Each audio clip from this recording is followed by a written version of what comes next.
assail me constantly.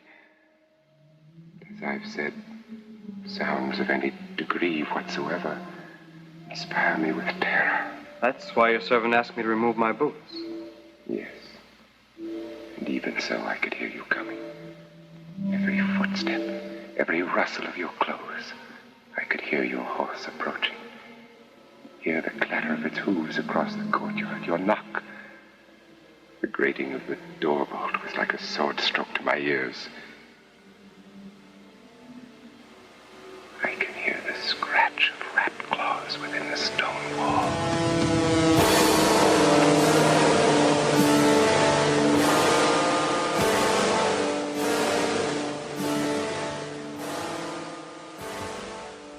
It took me a while to get used to that old-fashioned style.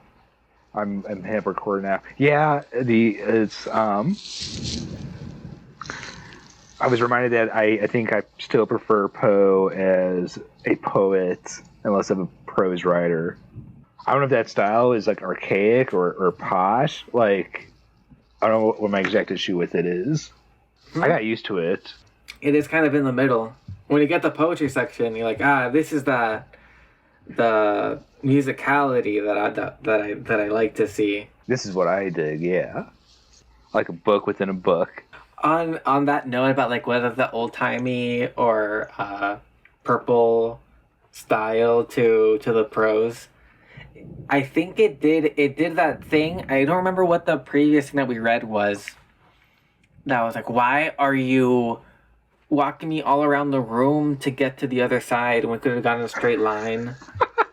I swear we saw this in another story where Madeline shows up. Like, they just talk about, like, the lady of the House of Usher or something.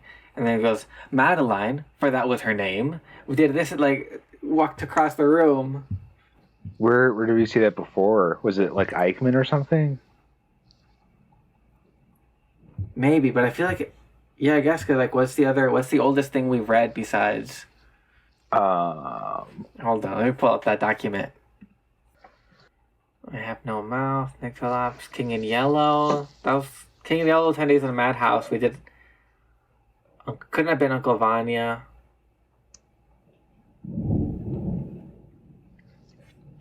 Maybe it was just something else I was reading. It's just something that it happens. Just take my word for it. It happens where they won't just say someone's name. They'll like be like, just so you don't get confused, this is who I'm talking about when I use this name. Well, I did get confused. Oh, okay. And then he said, for that was her name. And you go, oh, okay. Well, I was confused if she was alive or dead or what. Because, I mean, when she's introduced, I thought she was introduced as being deceased. Not that she will be deceased in the future. And I don't know. That's where the comments got me. There was something casual, like, because when she's introduced walking around, the narrator's already kind of talking about her in the past tense. So it's because of the way that it's written. Also, like, the narrator, this is like a memory that he has of this crazy summer. Yeah. But it's true. There's something, so he's already, like, talking about her, like, either way, like, even if she's not dead, like, even if she's walking around, it's like, she's not long for this world. I don't know if you can hear that. It's actually kind of raining and thundering outside for me. No, I can't. That's awesome, though. That fits. But, yeah, when he sees her, he's like, when he's like, hanging out with Mr. Usher, and she walks through, and he describes, like, her wretched state, he's like, and I was pretty sure that's the last time I ever would have seen her. He turned out to be wrong, but I guess, like, her very character is, like, on that line. On that cusp. Yeah. What's his name? I think it's Roderick Usher, right? Roderick, yeah. And Madeline, for that was her name, was his sister. No, that was a great read. Do you wanna... It's been a while since we've done just a story with a beginning, middle, and end. Yeah, that's true. I guess we should just kind of hit up that order for our listeners. Right. The beginning was very cool. Yeah.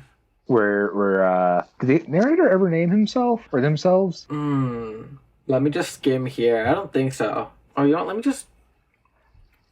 I think actually he's just the narrator. Hold on. It doesn't matter. These ushers are so all up in their own business that I bet they don't even remember what that guy's name is. They're kind of, I guess today they'd be very hillbilly-esque, wouldn't they? Or I'm picturing I'm picturing like Adam's Family or something. Yeah.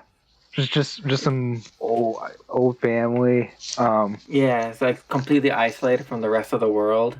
Whoa, like what we do in the shadows. Yeah, right. Yeah, That is the Usher family, straight up. that's probably where a lot of these like legends of like when I picture a vampire, I usually picture like some kind of decadent, an aristocratic figure who's like so above and detached from the rest of humanity in a way that like I can see how like like these legends can emerge from old dilapidated castles. Oh, definitely, for sure. Well, it starts out that way too. Of like, I think I mentioned this in the context of new types. How like space and these objects are space are having like this telepathic emotional influence. Oh.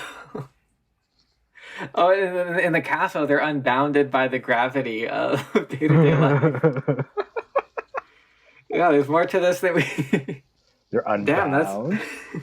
I don't know. I thought that intro was well described too, of like passing through that like old abandoned castle space, and it just gives you the EBGBs or whatever, the creeps. Yeah, I don't know if they've read already the Fall of the House, but also this is welcome to Pleasant Evenings Book Club. My name's Roberto. This is Corbin. We read things.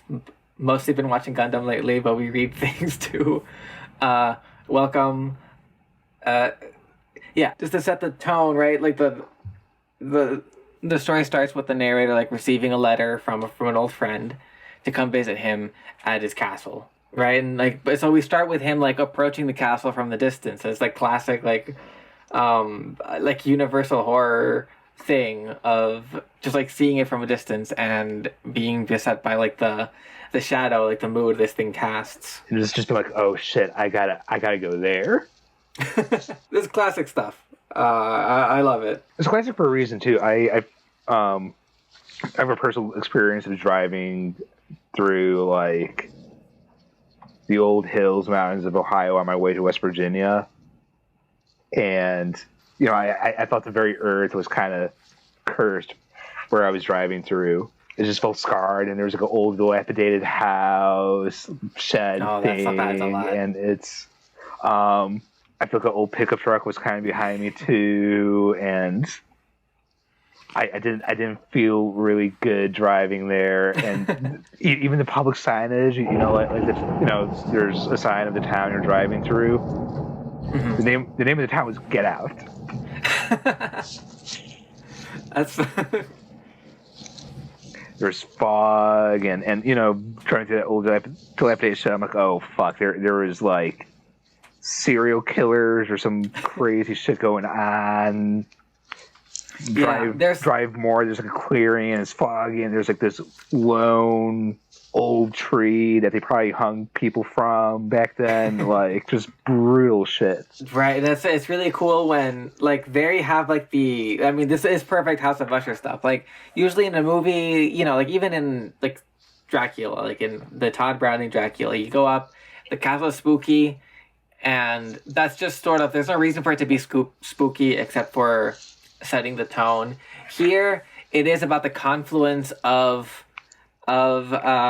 aspects that create a gloom, and like that's the main. There is no Dracula. It's just the horror, the inherent hauntedness of an area. Every piece of that land, the castle itself, like just every single piece of that puzzle fit perfectly to create that vibe. Right, and you're saying like it was like it got like if it gets foggy at night, suddenly it's another character, and it's dark enough too, but still not a star in the sky. And it's so cool, like how ahead of everything this. I mean, or I guess like how perennial, how this type of appreciation goes, and how even that is subverted in the beginning of this story. because he's saying, I'm gonna try to find the quote actually.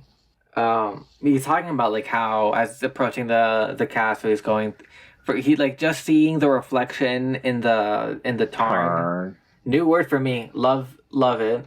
There's something where he says, it's scary in a way. Oh, here it is. It's like the very beginning. The first glimpse of the build. Okay, hold on. As the shades of the evening drew on, within view of the melancholy House of Usher, I know not how it was, but sorry. These long sentences. They run on. I don't know how it was, but with the first glimpse of the building, a sense of insufferable gloom pervaded my spirit. I say insufferable, for the feeling was unrelieved by any of that half-pleasurable, because poetic sentiment, with which the mind usually receives even the sternest natural images of the desolate or terrible. So, I don't know, I think it's really cool because it anticipates, like, why we go to horror stories, too, is that there's something kind of beautiful or just alluring about these the scenes. Something capturing about it. Like, and, like, sometimes it, I'm, like, reading this, like, book in the comfort of my own home. I don't know if I was ever, like, spooked. I think that was also, like, if I was reading it by candlelight by myself, different story. Like, I did come out of it mostly admiring, like, the beauty of how Poe rendered this stuff, and I don't know, like, his narrative touch. Like, there's no monster. Exactly. The thing that is scary or other about what's happening keeps changing, so it's not like you have a sense of, like, what to anticipate, except in the most immediate future. But still, like, even just saying that at least, like, lets you understand the fear that the characters are experiencing. I think it brought up a very good question in how it was constructing its horror element. Where is it the people that are terrifying, or is it truly that this mansion is terrifying? Yeah, and I guess to do both, because it has some. Like, once you get in and meet the ushers, like, it's scary. And again, this preamble does so much work. It even sets up the crack in the wall. Like, I didn't even. That's just like a detail. Like, of course, if you see an old castle, you're gonna see, old stones and imperfections in the stones. Fungus within those stones. Right, and even that comes back later when it's so cool. Like, it's so tight. Like, even for all the languid purple prose or whatever, like it all comes together because. It's all about the way that these things affect us. Like, that's the only thing that's a constant in the story. Shoot, what were we saying? What were we talking about? Just the beginning still. So the narrator is making his journey to his boyhood friend's mansion after receiving a letter. Yeah, so as he's going, he's talking about how scary the place is, the sort of mood it gives off, and a sort of background for this character. He was somewhat close to him, but he was always, like, reserved. This family is not just secluded, but in some kind of decline. Like, the Roderick Usher is sending for him because he's sick. He's got like he's under like a lot of mental anguish and physical discomfort. I think MS is mentioned. I'm not sure if that was multiple sclerosis, and he's talking about the family. Like, he's saying, like, how the House of Usher and the family, the Ushers, are, like, indistinguishable to the people in the surrounding area. They're, like, one thing, because they hardly ever leave. There are no, like, the Ushers have no notable cousins. Like, the family tree has been... There's no solid branch. Yeah. And, like, they're only, like, one of their only things that they pursue is, like, this musical science, like this exploration of music that is beyond the needs or of like pleasurable listening. Like, they seem to just be chasing, like, I don't like alchemy about the alchemy of sound. Yeah, and then we see, like, how that, like, contributes to the character, like how that manifests in this in the House of Usher when they are in such, like, decline. Was there any other... Right, that's the preamble, right, that he gives? Do you any other, like, things you want to touch on before we move on to the inside of the house? No, let's continue on into the House of Usher itself. So I think he's introduced, like, it's so weird how, like, you're introduced, like, first they're servants, let them in. Of course they're gonna have servants. If I had a castle and it didn't have servants, I would pop a vessel. I'd be so pissed off if I didn't have servants in my castle. Gotta have servants. Yeah. I was thinking if I had a castle, that's so many rooms to clean. Like, spring cleaning, like, dusting everything would be a months-long project. Maybe I'm picturing this castle too big, but... I mean, that's the real nightmare there, is cleaning all those rooms without staff. Right, and this thing goes back to, like, the Middle Ages. Also, like, that's another thing. I wish this could have been researched. I'm assuming this, like, in France. That's a fair assumption. Honestly, I thought it was someplace in Baltimore or whatever. Yeah, I was thinking Baltimore at first, but then when they bury Madeline, it's like in a crypt that they said went back to medieval times. Or it's like, you know, this is so far down the romanticist sort of dreaminess that it imagines European medieval past for Baltimore. Yeah, I mean they've moved castles too. Close inspiration of the story may have been based upon the events of Hezekiah Usher House, which was located on the Usher estate that is now a three block area in downtown modern Boston, Massachusetts.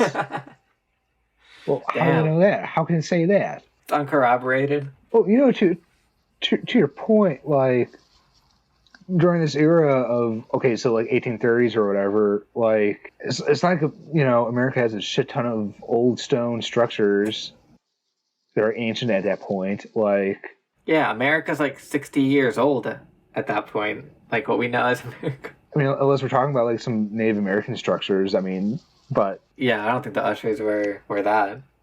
No. I think your idea that this is occurring somewhere in France or the Highlands of Scotland somewhere is probably I think the safest. I mean the truest answer is that this exists in some sort of this just exists within the pages of the book. This is just sort of like imagine a place that has castles. That's where it is. I think I was primed for France because it started out with that in a very King in Yellow-esque move. It starts out with some French quote. I had to look up what the translation was, and I forgot already. It was something about like something about a lute, right? About the lute of the heart or whatever. Lutes and fire of the heart. And also, and I think I could be wrong about this, but I think also in the King in Yellow-esque move, that quote isn't from anything. Like it was made up by Poe. No, it is. It is from something. Oh no, yeah, I'm finding it here. Wow, this Wikipedia's got everything. What's LaRouf? LaRoufu? Okay. I don't know how to say that. Larifus. His heart is suspended, lute. As soon as it is touched, it resounds. Okay, so that's real. Is the story of Ethelred real? They're not listing it as a illusion. So the guy Belphegor of Machiavelli, a tale involving demonic possession. Cool. Emmanuel Sick. Swedenborg's Heaven and Hell, a book about divine visions and afterlife. Directorium Inquisitorum. List of historical forbidden works. Ooh, I'm gonna click on this one later. I've been reading quite a bit about the Bornless ritual as of late from the ancient Greek papyri. The what ritual? The Bornless one.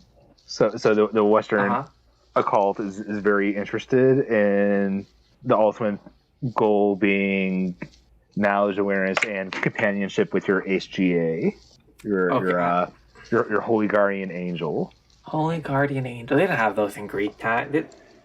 In Greek times, Roman times, it'd be referred to as the genius, which is like your household. Like a protective spirit. Yeah, it's like your household god. I didn't know there was such a personalized thing there. I didn't know you have a house. You got a corresponding. That's interesting. But now it's like more personal. And now each person has one in the modern occult. I don't know what you call it. Lore conception. We'll call paradigm. I think Paradigm. Yeah, that's good. So like, what's the what was the ritual then? Like, is that just like for like strengthening the bond or something, or? It's to form that bond, and it's informing that bond that you are able to pursue other works and more safely invoke and do like demon work being completely protected. Oh, okay. I'm trying not to just because I'm from outside of it, I'm trying not to be too glib about it. It's like it's like getting a little like demon vaccine so you can see you're more immune to other demons. Yeah, something like that. I love all this nomenclature. That is really cool. It's cool. It's fun. I mean, Crowley kind of really took over his own thing. But I just found a PDF of the Greek papyri. It was translated way before him, so. Oh, that's cool. Yeah, it's gonna be fun. Sorry, we're mega derailing now. Right. But you know who could have used one of those is probably the ushers, whose house was full of all kinds of Demons? miasma. Yeah. Miasma. I love that word, miasma. Yeah, like people use it now just to mean vibes, but it was a lot more literal back then. Yeah, like was it like sickness in the air? Right, like there's just like this idea that like evil or like sickness, badness, like just like clung to the air, like emanated from dead bodies and places where bad things happened. Not too far off. I don't think. A little closer than other theories back then. Sorry, I think the one doctor that came up with the idea to wash their hands ended up being locked up in the insane asylum. Why are they so against it? Like you want us to wash every time? Hell no! You're crazy. It's just a description of miasma to get us back on track. I had so worked upon my imagination as really to believe that about the whole mansion and domain there hung an atmosphere peculiar to themselves and their immediate vicinity, an atmosphere which had no affinity with the air of heaven, but which had reeked up from the decayed trees and the grey wall and the silent tarn, a pestilence and mystic vapor, dull, sluggish, faintly discernible, and leaden-hued. That's beautiful. Yeah, like all this stuff. Like honestly, like the best version of this podcast would be to just read this whole thing out loud. With the background music going on. Yeah. some of this rainstorm. Your clash of a shield, wood on your door coming down. That was a neat episode. I wasn't expecting to like have that be one of the set pieces. When they're reading the story and the sound effects like reify. Yeah, that was very well done. What if you had grabbed a different book? I think he would have tied it to some other sound going on, and it still would have reverb. Or like, what if it had been another book? It's like I don't know, some kind of like Looney Tunes thing. Yeah, sound that they make when they're running. Yeah. The Roadrunner gave a terrifying beep beep. But of course, this is everything contributes to the totality.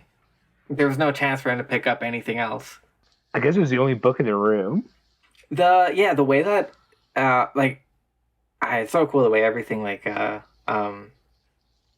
why is that book even there? He describes it like not even like something that would have been of interest to Roderick. And they'd been in that house. He'd been in that house for days already. It kind of reminds me of in The Mask, going back to King in Yellow and The Mask, how when he finds that book, he's like, I don't even know why this book is here. I just like leaf through it because it happened to be there. Books have a way of popping up, don't they? That's true. Sometimes they just catch you at the right time. All right, yeah, but let's get back to we'll probably touch on that as we go through again. Roderick is an interesting character, I thought. Mm-hmm. Yeah, I guess that's the next thing. We can just like get into Roderick. Like, doesn't have to be. I don't know what like to say about him other than there's some contradictions to him where he was I don't know he was like sickly, but still spirited, or not quite beat yet. Yeah, I think like they where that dichotomy like is dramatized or put into words a lot is that he looks horrible, like his hair is a mess and also thin, like it's grown out but very thin and brittle looking, like his like posture and gait is like weak, but then behind his eyes is so much passion, a lot of it motivated by fear, which like we get to is like what seems to be like his main thing. Like his disease isn't just, whatever, like some nervous affliction, but he says it's a disease that's been affecting his family for generations, that it comes from the house. And he attributes it, like he says like fear, like in capital letters, right? Yeah. Yeah, he looks all weak, but then when like he hugs him, it's like with this like desperate passion, and his eyes like have a spark that then goes away when Madeline dies. But like part of what's how this affliction manifests itself, it's also like there's a sort of like something about the house also like limits his horizons. Like he can't, like he doesn't want to like what is it, like there's like an aversion to like tastes or to most sounds. But like it to do like a real world thing, it reminds me of how people who get rabies become like hydrophobic. Yeah. And it's like I don't know if like it helps rabies, but like they become incapable of like swallowing water. Oh, here we are.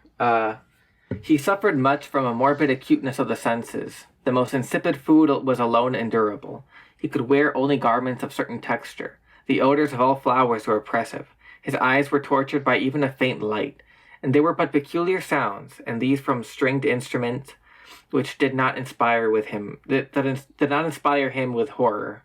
Which seems like, if it is the gestalt of the house and the lake and the fungi and the trees all collaborating to have this effect on him. Like if we imagine like any kind of agency, doesn't have to be agency, but like any kind of like a goal to the house, like it seems like it'd be perfect. Like this is perfect to keep someone inside of that house. Yeah, just get them in a state where they really don't want to leave. And then like it's interesting that the family has been studying, has been afflicted. Like it's not just him, like it's been his whole family in this like very narrow family tree. And his sister, assumably his mother and father. Right, like who knows how far back it goes. And I'm not, let me know if I'm like jumping ahead too much. Like I'll just drop this and we can go back to other details about Roderick and Madeline. But just like while we're on this thing about the senses, I think I'm putting on, I don't want to make it too much of like a plotty thing. I think it's just like in the way that everything ties together. I find it interesting, like speaking of paradox, or like speaking of like how like contradictory his description is, like he's very limited in like what he can do with sound. But like, so I assume like, let's say his father also has it, and they've all been doing this unorthodox musical discovery. So I was like, now I'm thinking, like, okay, so like maybe that's because they're all similarly sensitive to sound. And he's playing this music, and but while they're there and the house, because they're spending like weeks there, it seems like the narrator's with Roderick, and Roderick is like playing guitar for him, and it's like these like curious compositions that sometimes just crystallize and become like these beautiful like fully formed things, and he'll improvise song over it. It's like if he wasn't existing in his particular sensitivity, I'm sure he'd write other songs. But like it seems even more apt that it comes out of improvisation, like this pure unmediated expression of where he's at. And when we do get like the words that he's improvising, it's like this beautiful Poe-esque poem, with all of the rhyme and musicality. It doesn't seem, it feels like a fully formed, perfect little poem about what else but an old castle and like the king that oversaw it as it fell. Yeah. Also, in a King in Yellow-esque moment, I'll stop with the comparisons. But also in the King in Yellow-esque moment, like curious emphasis on yellow fabrics. A lot of those. A fascination with yellow fabrics and entombment and the fall of the king also. Right. Right. The difference is that King in Yellow it's interesting because it's like this like weird paperback that's just sort of like calling back to some old thing. You know, this is like 100 years after Poe, a little less. And this story is someone who's got like direct lineage to some kind of weird past that, you know, the King in Yellow book within a book is invoking. You know, then we see it again with Madeline being buried in a crypt that is a part of the castle that had been used since the Middle Ages, who then gets like brought back, you know, in this combination of the storm and them reading the story of a knight going into a castle. Like there's like a haunted nostalgia about like these medieval times, about these old families. But yeah, but like the King in Yellow, like the King of Carcosa or whatever, like he's described as wearing like tattered rags and where like the decay is simply like an already established element of like who this is, like someone who looks over ruins. Whereas the fall of the House of Usher is a lot more, you know, it's depicting the fall. The fall of the King in Yellow. Yeah, if we were the fall of Carcosa, that'd be I'm sure someone's tried to do that fan fiction. Fall of Carcosa. Let's Google that. Let's see what happens. I mean, it is in the public domain now, so you can do it. There's a very cool depiction of a fall, though, I will say.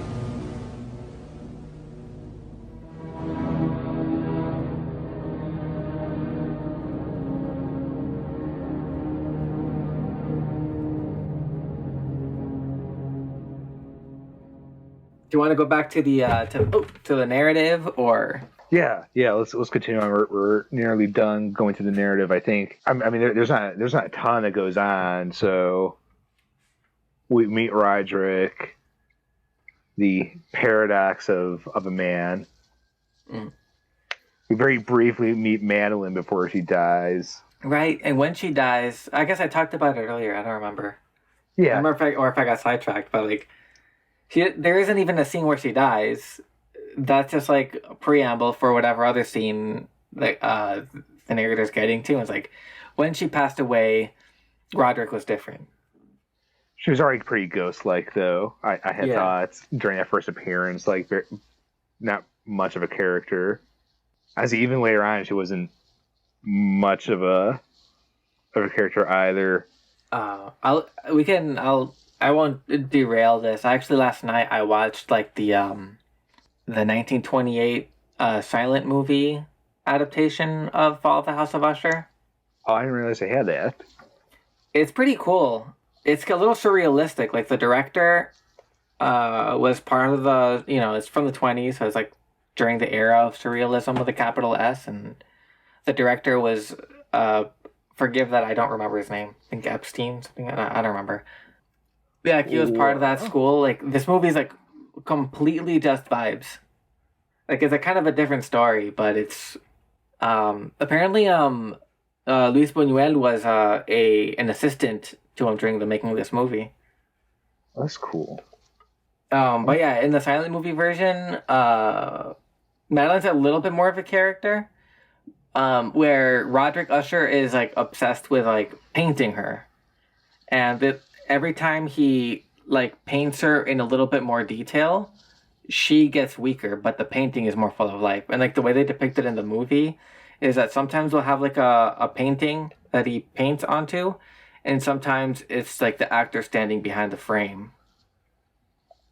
And because the movie's so old and the lighting is so, you know, so dark and stuff, it's kind of sometimes hard to tell which it is that you're looking at. Well, I'm gonna check that out then. Yeah, it's cool.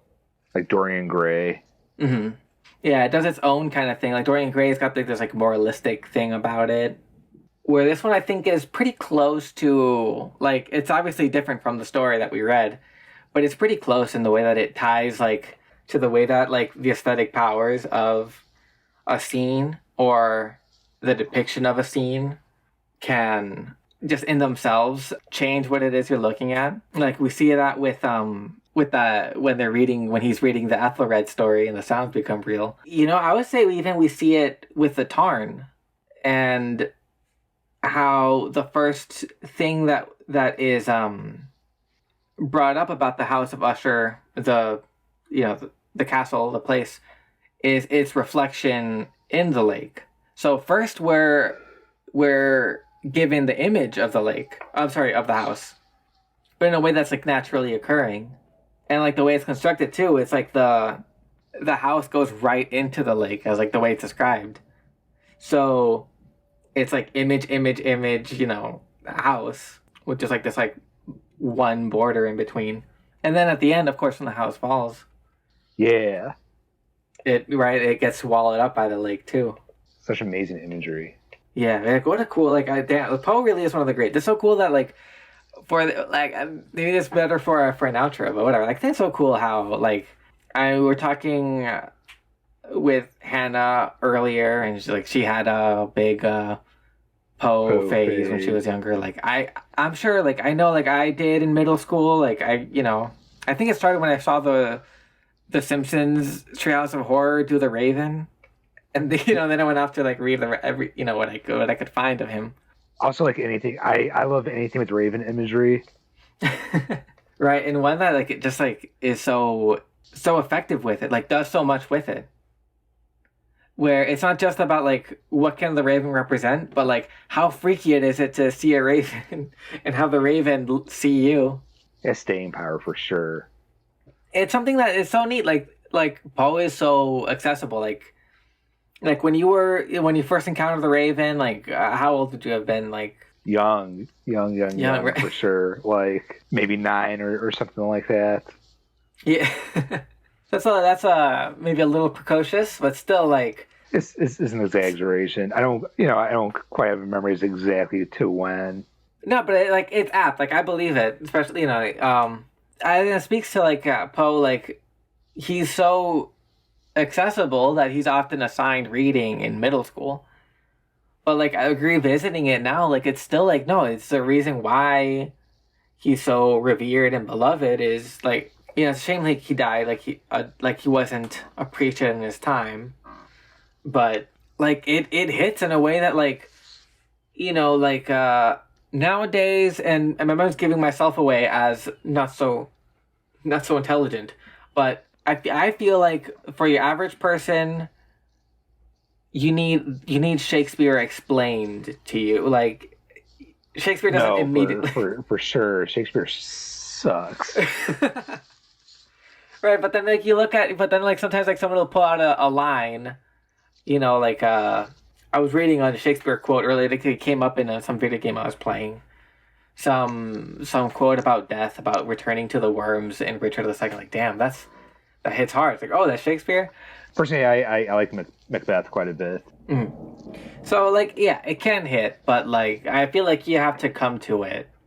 Edgar Allan Poe, I think, has the power. Like, it's simple enough that it can find you, but the effect is not diminished with time. Like, going into this, like, again, I guess speaking to my limited horizons, but I was like, yeah, I liked Poe when I was in middle school. Let's see how it is, and I'm right back in it. Like he's just a good writer. He is maybe a better poet, but definitely a good writer. I mean, I'm not the story as a whole. It's great. Again, I think some of his word choices are clunky.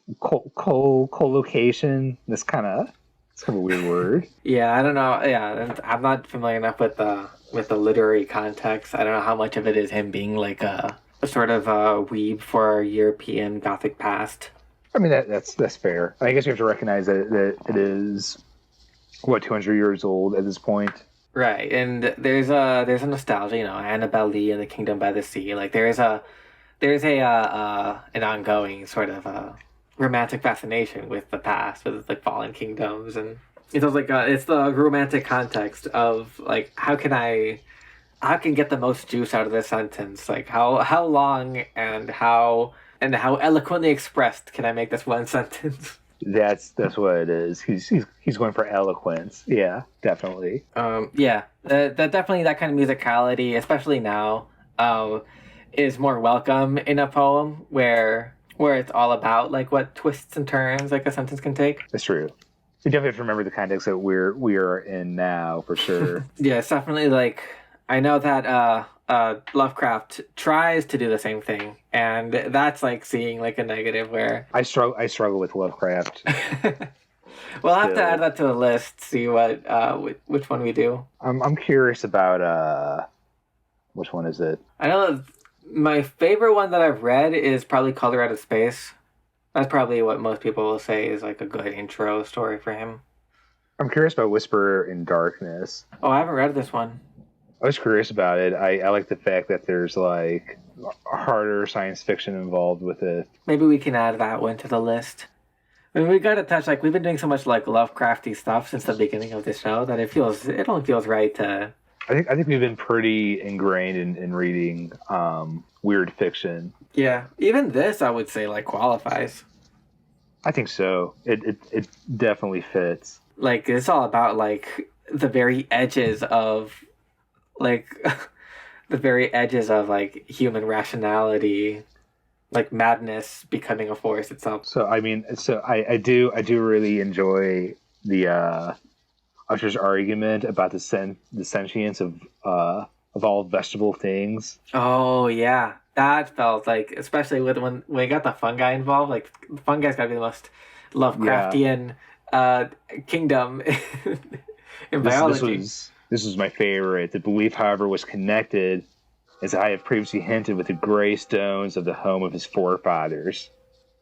The conditions of the sentience had been here, he imagined, fulfilled in the method of collocation of these stones and in the order of their arrangement, as well as in the many fungi which overspread them, and of the decayed trees that stood around. That's so neat. Like the idea that like the castle like has a mind of its own, or mind is a little too human, but has a life thrust of its own. That fungi. Mm-hmm. Explanation is really, I thought it was very cool and right ahead of its time. Yeah, and like it's cool. It's not just the fungi. It's not even just like the fungi is using the castle. He's saying like the castle itself in conjunction with the fungi. And it's neat how like that comes like first like it's described as a superstition that the narrator had when he was just like approaching the castle, that it just like, oh yeah, altogether has a strange effect. And then Roderick is like talking about this thing that's probably been cooking like since he was a child. This idea. Yeah. And this like pseudo biological kind of thing. I don't even know if it's like biological or metaphysical. Both. I mean, yeah, both. I want to go down this fungi rabbit hole for a second. I mean, like the Last of Us uses it with cordyceps. Yeah. Some pseudoscience like Terrence McKenna used it a lot. Kind of a plug to actually. I'm thinking of an. Did you watch the Annihilation movie? No, I haven't. It's on Netflix now. If you want, I got added to Netflix recently. The book is really cool too. But there's a lot of like that one. I guess like Annihilation, like the book. Yeah, I don't know the movie. Like the book is like slotted into like the new weird movement, whatever that is. But it has like it touches on all these themes without like breaking out of the natural. Like it just like reminds you of like the weird ickiness of our biological reality, of the sort of porousness of our sense of self when you take into account gene mutation and a fungi is like a recurring like visual motif. And in Annihilation, there's this beautiful, like I don't want to spoil. There's like something involving fungi in the movie Annihilation that's really cool. I'll watch it for sure. I'll check that shit out. Have you seen The Last of Us or played it at all? Yeah, I played the game. That was one of the. I think it came with my PlayStation 4 when I got it. It's a perfect vehicle for that kind of zombie thing. It creates a cool alien look, and it's also because of the way that like the way that fungi can like reproduce with spores. it's so perfect for this idea of like this thing in the air clings to the walls. It's it's just like this incessant growth. It made for a really cool excuse to make everything all colorful too. Mm-hmm. Where the walls had this neat like fly algaric effect to them. It's also so tied to the weird stuff in that like fungi itself. There's so much variability and like how they like in real life. There's so much variability to like our relationship to them. They can be medicinal or poisonous or food or hallucinogenic. Like there's so much variability. They kind of look like plants, but they definitely aren't. They consume, so they look a sign of decay too. Right, they're essential too. They show up around dead bodies and shit. But they also they also can help plants thrive. Like there's some fungi that get attached to like the roots of trees and then connect to other trees, and then through the fungi the trees can like share nutrients and create like a broader system. Entire forests are like primitive worldwide networks. Right, like facilitated through fungi. Like it's so cool that just happens, right? There's no mind to it. So like if there was ever a type of life form to incorporate a castle into its whatever life cycle or mode of being, fungi is so good for that stuff. I really don't know enough about the context of that era at that point to know how far they were in biology. Right. Yeah. For all I know, they still call them plants. Like I don't know if Poe's aware of how appropriate of a choice like that that is. Right. And like you've seen like fairy rings, right? Yeah. Right. That's also like just something that just sort of happens naturally, just from the way that certain mushrooms can like consume nutrients and then spread out. They form a circle, and then, of course, like when you see something growing in a perfect circle, you go, okay, something's going on here. And fairy is like that's got to be like one of the capital W weirdest cryptids or whatever you want to call it. Look with cryptids. I like they're kind of human, but not human adjacent. Like all that stuff, like changeling stuff, is so or like getting spirited away by fairies. It's so creepy. Let's add, I don't know what, but let's add some mushroom. Let's add mushroom stuff to the docket of like things to cover. Hell yeah, let's go for it, for sure. I don't know what yet. All right, join us next week where we discuss new Super Mario Brothers on the Nintendo Wii. Before we move on, let's go back to House of Usher. We're so close. We are. I just had to talk about mushroom after that. I welcome it. Yeah, like how could we not? Oh, but to go back to the story, like another capital. I mean the most like not even just a capital W weird thing in the story, but the most I'll even say like to go back to Lovecraft. The Lovecraftiest moment in this is when he's describing, when the narrator in House of Usher is describing the paintings that Lovecraft is, that Roderick Usher is painting, and he's like, I'm not even gonna try to describe this stuff. It's just so crazy. That's the classic Lovecraft maneuver. I was like, yeah, this shit was bonkers, but I can't describe it as how bonkers it was. Just so.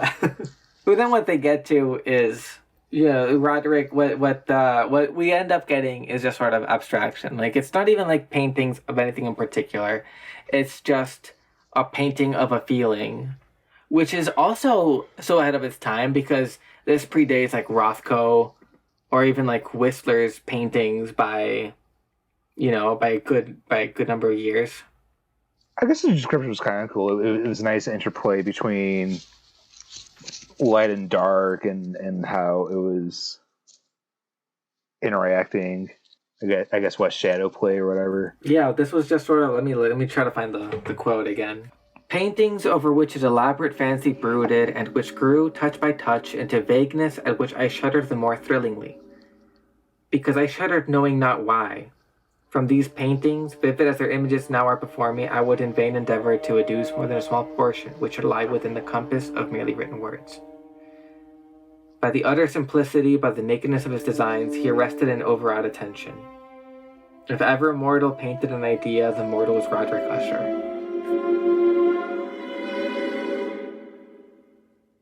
And then he just describes it to like to a musician. The only like concrete description that we get is in a very like House of Leaves thing, which we've got to revive that attempt. A hallway, a long, dark hallway with no clear source of light. No outlet was observed in any portion of its vast extent, and no torch or artificial source of light was discernible. Yet a flood of intense rays rolled throughout and bathed the whole in a ghastly and inappropriate splendor. That's so cool. And to your point, like it's cool. I mean, it's a shame we only get a paragraph of that, because I would read that Edgar Allan Poe poem. Scary hallway. It's crazy like that. Like that obviously that rings so much of House of Leaves to me. Yeah, it does. It does. What a crazy discovery to like have a house within your house. Right, just the sort of like senseless logic of construction, just hallways and rooms. It's so neat. Like I'm sure there's been other haunted house stories, but like this is I'd never read this particular Poe story before. I haven't either. But it's neat how much this story focuses on the houseness of it all. I don't know why a featureless, empty hallway would be so scary. There's something about it. Something about it, right? And like there's like, obviously 200 years before backroom stuff. Or even just House of Leaves.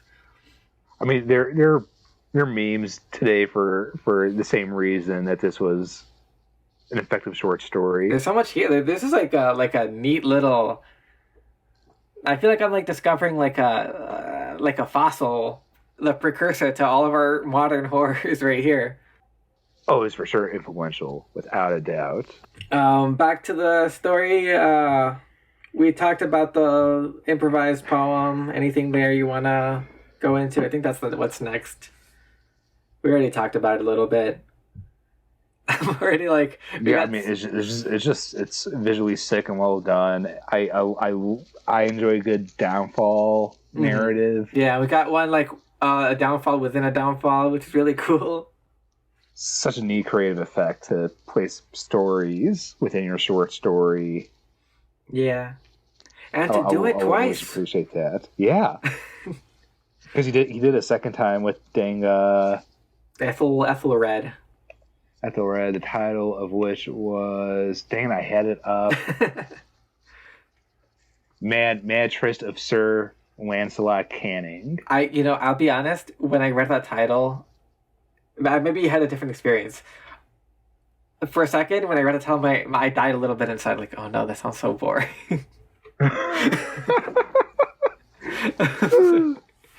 I was like, oh, things are picking up. It's like, oh no, we're gonna read this. but it paid off. Like the actual content was really cool. It is a fictional book though. Mm-hmm. So this one's made up. It was good though. It was well done. Yeah. I like the archetypal, knight hero. Yeah. Killing dragon in its keep. Also, there's another downfall story too. Like I'm sure the dragon with his hoard of gold thinks it's in its castle, and that happens like by force. Like the knight coming in, there it's almost like a crusader type story where it's like, oh, how good the knight is coming to these lands where there's dragons, and God. But in this case, every time the knight breaks in a little bit more, or something happens, the sound gets like doubled up in real life, and the effect is the complete opposite. It's terror. Like what's coming to this place? It's like whatever's next. So you get to experience it almost like from the dragon's point of view. Like the shoe's dropping. I don't know. the crusader's coming. Yeah, and also there's another weird thing where like first it's like a hermit, and then he breaks down the door. And then no hermit, dragon. I don't know if that's how they used to do things in these stories. It wasn't a hermit; it was actually a dragon the entire time. It was kind of weird. I don't know. It worked on me, especially because like you need to move things along. It happens a lot in myths where you think something is one thing and then it's another. That one felt like so crazy of a bait and switch. That's like if a kid is telling a story or if like you're describing a dream and it's like there's like the nice lady shook your hand. No, it wasn't. It was a monster. That was- It was a succubus the entire time. well, that was a turn of phrase, and an incubus of fear woke him up. Oh yeah. I guess we're nearing the last parts here. Unless we have any more to talk about with the Sir Lancelot. I'm sorry if whoever's listening, this is your first exposure to the fall of the House of Usher. Just to like give the full breadth of the story. Madeline dies. They take her body to some crypt at the under one of the turrets in the castle. They screw her coffin closed, and after a few weeks, during which Roderick is very despondent and stuff, the narrator wakes up in fear. There's a crazy thunderstorm, and Roderick Usher like shows up with that spark again, but like this weird kind of panic. It's like, do you see it? Do you see it? And he opens a window, and there's like a hurricane or like tornado, like these crazy winds happening, crazy storm. Like throughout the outside of the window, there's Whirlwind. he says like he can't see it, but somebody can see the effects of like the wind like clashing, and he sees none of them, no moon, no stars, just sort of the underside of these clouds and like a curious light. There's something about this whole scene gives him like some heebie-jeebies, and it's getting Roderick too worked up. So he's to close the window, and he's like, here, let's just read this story. He pulls out this story. That's the Ethelred story. As he's reading it, yada, yada, yada. As he's reading it, the story of a knight who is, as we enter the story, he's breaking down the door of some hermit. And as we described, then it turns out to be a dragon, and he smites the dragon. But like as these things happen, the sound that he imagines is a real sound that then he hears in real life. And he's not sure if Roderick is hearing it until After the story in which Roderick, once approached very closely by the narrator, he does admit, "Oh yes, I've been hearing these sounds for days now." And then it turns out that the sounds are like it doesn't feel right to say unrelated. It feels like somehow like it's just sort of like a feedback loop of panic and panic-inducing realities.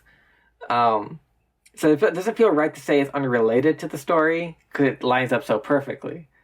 But it turns out that the sounds are... It's almost like dream logic. Like the way like when you think of something, suddenly it comes out at you. It all fits together. Yeah. Like this happens in a dream so often. I can't think of any actual examples, but like I'm having a dream and I don't know,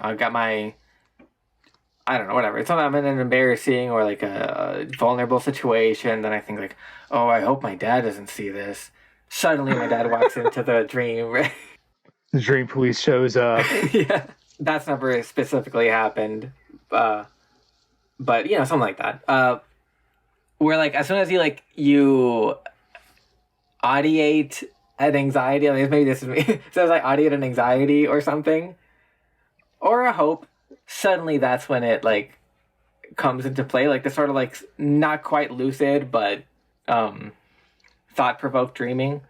But it somehow fits. But anyways, in that same way, Roderick like tells him like, oh, these sounds, what they are, is Madeline. We buried her too soon. She's actually alive, and she's breaking out of her coffin. That was a what the fuck moment for me. Yeah. It's like why wouldn't you wear out Roderick? Yeah, if you've been hearing this for days, what are you doing? But I guess like the hold that this castle had on him, he wasn't thinking straight. I don't know. It was all part of the desire. Who knows? he was so sad that the other last person in line for the House of Usher was dead. But then it turns out he knew that she wasn't. I don't know. Yeah, this is where just the power of the imagery has to like carry you through, where it becomes like. I wasn't saying dream logic before, but now I'm really liking the stream logic framing. That's the only way it stays together. Yeah. Like, it doesn't become relevant until, like, and he says, like, I didn't want to say it out loud, but it's just not relevant until it's, like, made real by expression. Like, I feel like there's something there with the art stuff. I would go more into more detail, but I don't want to say it out loud. I guess to be fair to Roderick, I mean, why didn't our narrator hear these sounds days ago? Right, like, you know, am I going crazy or whatever, but now suddenly, you know, in this point of high agitation, suddenly the narrator brings it up and he's like, oh shit, well now I can't escape. I don't know. Turns out I wasn't crazy, I don't know. Yeah. And he's saying that she's gonna come by for revenge for a premature burial. She comes in, she's looking horrible. Covered with blood. Man, I tell you that she now stands without the door. Oh, that was all in caps. Yeah. Fuck, that was so cool. Like, that, once that hits, like, also, you don't have time to think about it because it all happens so fast. That's true. Yeah, after that, the story really picks up its pace. So Malin dies again on the spot. This time it seems apparent that she's not coming back. Nair decides finally, screw all this. Yeah. He runs out, and as he escapes out, the weather and Rollins crack, the damage in the wall finally causes the House of Usher, not just the people of the House of Usher, but the actual mansion itself to collapse. Yeah. It's so neat how, like, the crack is just, like, sort of detailed as, like, oh, yeah, it's an old castle, crack in the wall. And it's, like, that very same crack that tears through, like, the whole thing back down the middle. And what else, too? There was also, like, the moon is blood red and shining through the crack. Yeah. What a freaking... I love a blood red moon. Yeah. And then the mansion... I'm really calling it a castle. It's a castle, right? It's got turrets. If it has turrets, it's a dang castle. That's a castle to me.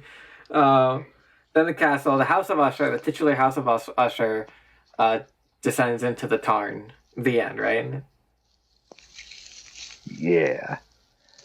What a story! Yeah, this is really cool.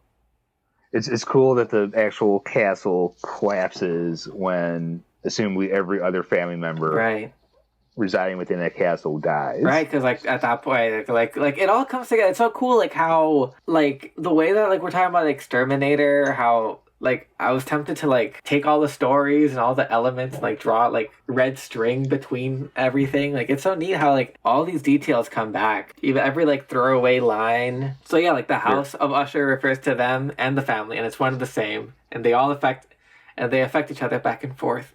In this feedback loop, networked by mycelium. And it's so weird how, I don't know, capital W weird, or I don't know, just it feels like almost like romantic. Like when it falls, it just disappears into the lake, never to be seen again. Castlevania is no longer with us. Yeah, Castlevania has that same effect when Dracula, the master of that house, dies at the end. Every time a Belmont looks over a cliff and the real castle falls apart. Like that's such a statement, or I mean, not a statement implies like some kind of message. I don't know, but it's such a aesthetic thing for an entire castle to no longer to like disappear with its owner. It's almost like an aristocrat's narcissism to say like all that I've built will disappear with me. But this is like a medieval memento mori. Yeah, it is. I called it like aristocratic narcissism or whatever I called it, but I guess you could also say it's like humility. Yeah. I guess if they take the reminder to heart, it becomes a piece for humility. Because like, oh, you better let yourself, better let people enjoy you now. I could go back and forth because like how much is it memento mori also when it's not even clear when one of you dies. That's a scary thing to have happened back in the day too. Yeah, I know. Obviously, this was a great concern to Poe. Got a couple premature burial stories. I guess it used to be way more common to the point that they would bury you with a bell.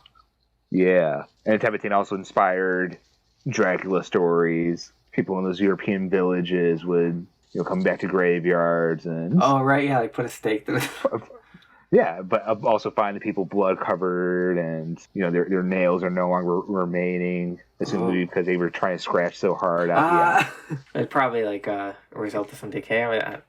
It's a terrifying prospect. No, so the one thing that was a result of decay is blood coming out of your mouth, and that looking bloated as though you had just eaten. I can see how that might look away. Yeah, it would look sketch if you weren't aware of how decomposition works. Right, and why would it be gross to look at? Like who, like. So it was pretty common back then to have to bury your loved one yourself and whatnot, and I don't think that profession existed so strongly before. I've been going for a while. I think we covered. Oh yeah, no, we've covered the story.